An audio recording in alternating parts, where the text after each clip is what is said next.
Assalamualaikum Pak. Waalaikumsalam. Perkenalkan, nama saya Vina Sylvia, mahasiswa praktik belajar lapangan Universitas Muhammadiyah Profesor Dr. Hamka Jakarta. Nah, di sini kita mau konseling. Nah, tujuan konseling ini untuk membantu Bapak memahami masalah gizi terkait penyakit Bapak. Nah, ini bersama Bapak SP kan ya? Umur 64 tahun. Nah, tadi kan udah diukur ya Pak, BB-nya sama TB-nya. BB-nya 66 kg, TB-nya 160 cm. Nah, tadi berdasarkan perhitungan IMT nih ya, hasil Bapak itu 23,7 kg per meter kuadrat. Nah, menurut Kemenkes 2013 ini tergolong normal. Nah, kisaran normal itu 18,5 sampai 24,9. Nah, sedangkan yang tadi hasil pemeriksaan biokimianya, gula darah sewaktu Bapak hasilnya 182 mg.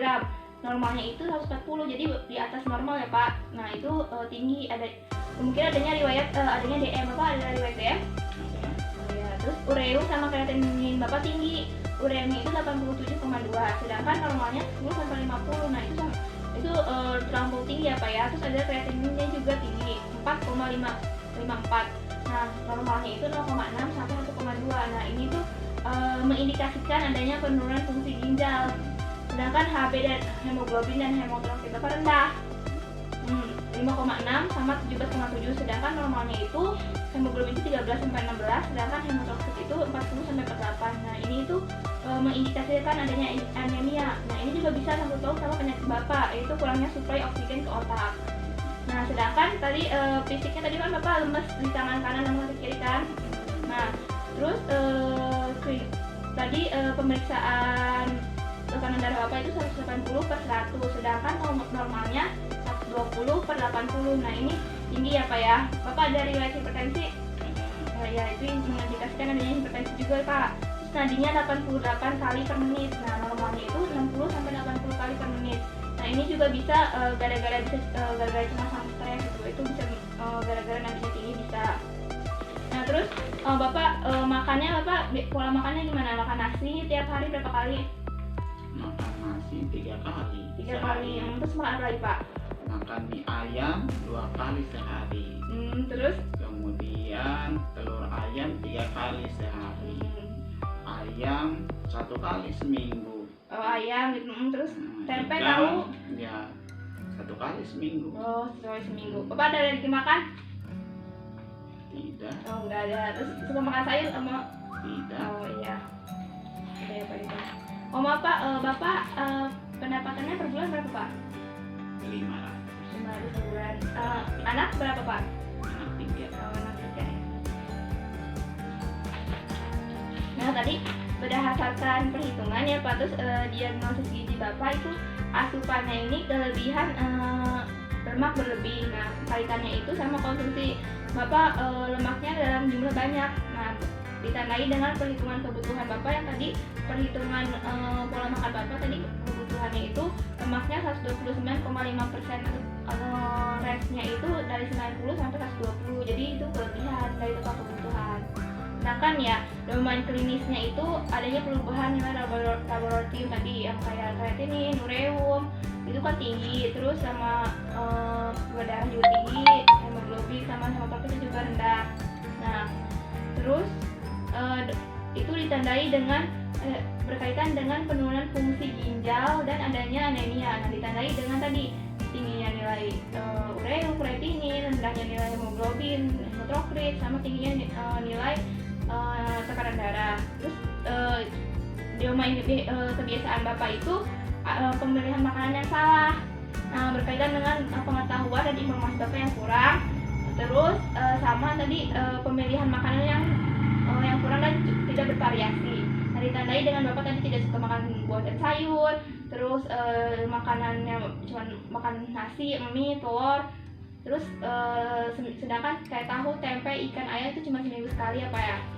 Nah, di sini saya menjelaskan perencanaan asupan gizinya. Nah, jenis dietnya itu diet struktural ya Pak, 2B. Itu sekitar tadi berhitung 1833 kalori. Nah, bentuk makanannya lunak.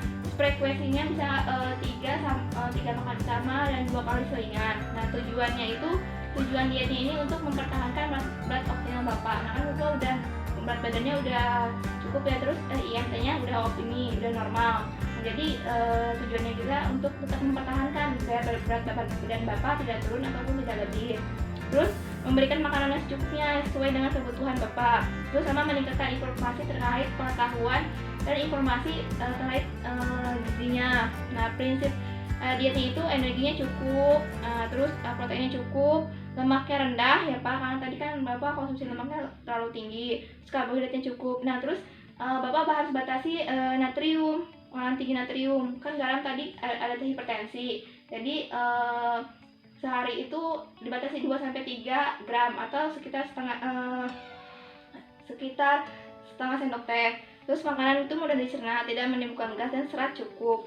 Nah, Bapak bisa dilihat di sini tadi. Nah, Bapak kan diagnosis klinisnya itu hematopoiesis dan suspek SNH atau hematopoiesis itu adanya kelemahan otot pada lengan atau tumpai sebelah. Kan tadi Bapak kan lemas di lengan kanan dan kaki kanan ya. Nah, terus ada SNH atau stroke non hemoragik, itu adanya disebabkan karena adanya sumbatan pada aliran darah ke otak ya Pak ya. Nah Bapak bisa di sini Bapak bisa dilihat nih, ini ada leafletnya. Ini ada faktor resikonya. Nah, faktor resikonya itu bisa karena hipertensi, stroke, atau minuman yang beralkohol atau merokok itu juga bisa. Nah, kalau faktor resiko yang terjadi itu bisa di usia 65 tahun. Nah, terus itu bisa juga karena keturunan juga bisa. Nih Bapak, karena Bapak tadi ya dari WFDM sama hipertensi, nah itu bisa menyebabkan tadi Bapak memunculkan adanya stroke. Nah, di sini adanya makanan sama yang dianjurkan. Nah, misalkan karbohidrat. Tadi kan karbohidratnya misalkan beras, kentang, ubi. Nah, Bapak bisa ganti, misalkan kalau tiap hari nggak mau makan beras bisa diganti jadi ubi atau singkong. Nah, terus kayak mie, biskuit, kue juga bisa, tapi ya yang tidak sebaiknya dihindari itu kue-kue kering yang pakai baking powder atau menggunakan garam yang berlebih. Nah, tadi kan garamnya harus dibatasi karena ada hipertensi. Terus sumber protein hewani. Nah, protein hewani bisa dari ayam, daging, ikan, nah bisa, tapi sebaiknya buat protein hewani ini yang rendah lemak.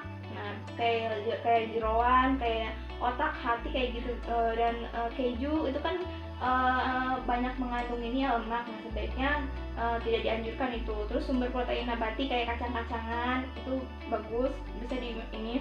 Nah, yang tidak dianjurkannya itu kacang-kacangan yang diawetin atau yang dikaleng. Nah, itu sebaiknya dihindari. Terus sayuran yang berserat sedang, misalnya bayam, kangkung, kacang panjang, labu, tomat, wortel. Nah, itu bisa Bapak konsumsi.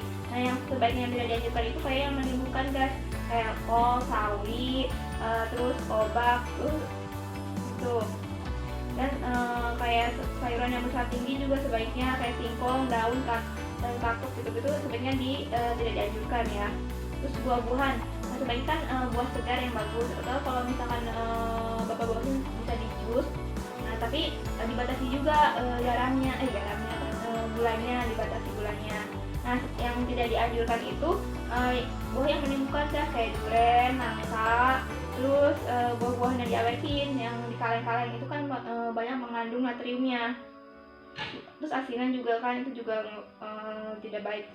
Minyaknya paling yang bagus itu minyak jagung sama minyak kedelai. Nah, terus ada minuman Pak, minuman kalau susu Bapak bisa menggunakan susu skim. Kan susu skim tinggi protein tapi rendah lemak, itu bisa. Misalkan mau ngeteh tapi bisa, tapi tadi sebaiknya dihindari gulanya. Yang tidak dianjurkan itu kayak teh, kopi yang dengan jumlah yang banyak itunya gulanya. Terus minuman yang bersoda. Nah, minum bersoda juga sebaiknya tidak dianjurkan ya. Terus bumbunya sebaiknya bumbu yang tidak terlalu tajam bumbunya ya. Kayak cabai, kayak merica itu dikurangin. Nah, Bapak bisa dilihat ini leafletnya, nanti ini bisa dibawa pulang. Ini kan nih. Ini nanti Bapak bisa melihat nih, ini makanan-makanan yang dihindari nih, kayak makanan berlemak, garam berlebih. Ini yang bisa cara mengontrolnya. Bapak bisa dilihat di sini seperti itu Pak. Terima kasih. Ya, sekian Pak konseling kali ini. Semoga cepat bisa sembuh, terus bisa menjalankan dietnya. Amin. Semoga nanti kalau bisa nanti kita ada, kalau mau bisa ditanyain nanti bisa langsung ditanyain. Ya. Oh iya, terima kasih ya Pak ya. Sama-sama. Nah, assalamualaikum.